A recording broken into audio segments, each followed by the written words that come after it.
Hello everyone, it's Old Guardian here.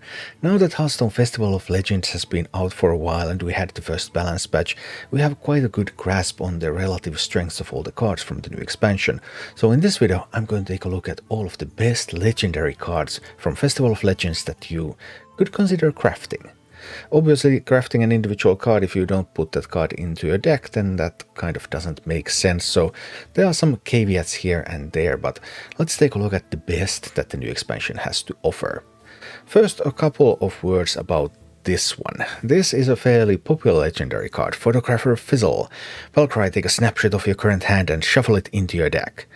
However, if you really want to maximize your performance and you don't have a lot of excess dust, then even though Fizzle is used in a bunch of decks, there's usually some ways to replace it.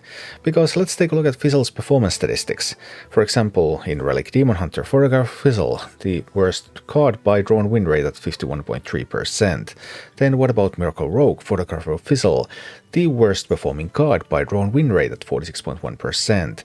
Well, maybe Blood Death Knight, Photographer Fizzle, the worst performing card with drawn win rate of around 46%. Well, maybe Tony Druid, Photographer Fizzle, the worst performing card. Well, all Tony Druid cards, well, because Tony Druid draws so many cards, then that inflates all the drawn win rate numbers, but the relative numbers still make sense, so yeah. Photographer Fizzle is typically the worst card in every deck that it's used in.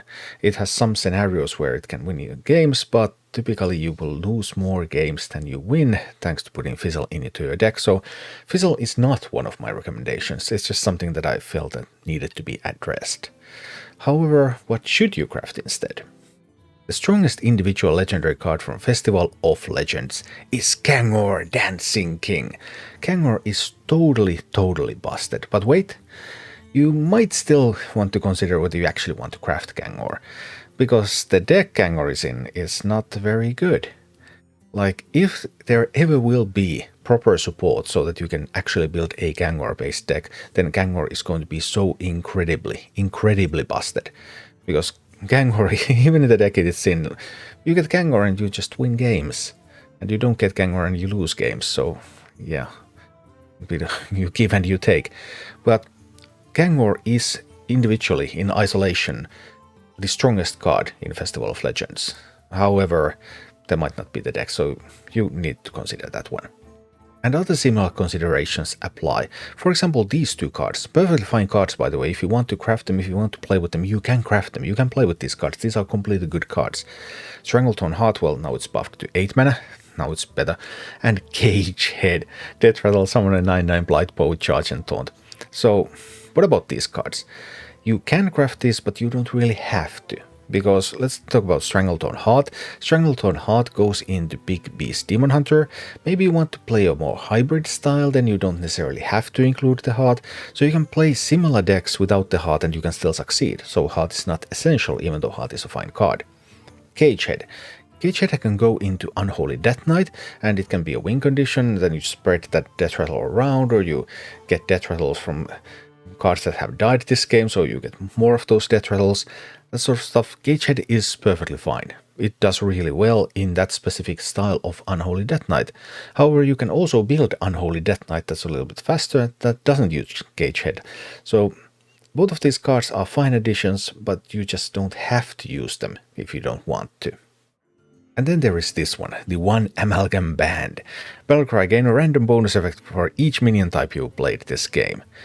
One-Amalgam Band, it's sometimes great, it's pretty decent in Menagerie decks, and Menagerie decks are rising. Menagerie Warrior is somewhat okay right now, Menagerie Rogue is even better. One-Amalgam Band is, it's really hit and miss. The more I play with One-Amalgam Band, the more frustrated I become by it, because then when I really need a defensive tool, okay, come on, One-Amalgam Band, Rush, Lifesteal, Taunt, something like that, and then it gets Taunt and Stealth. And you know, when it has Stealth, then the Taunt doesn't work.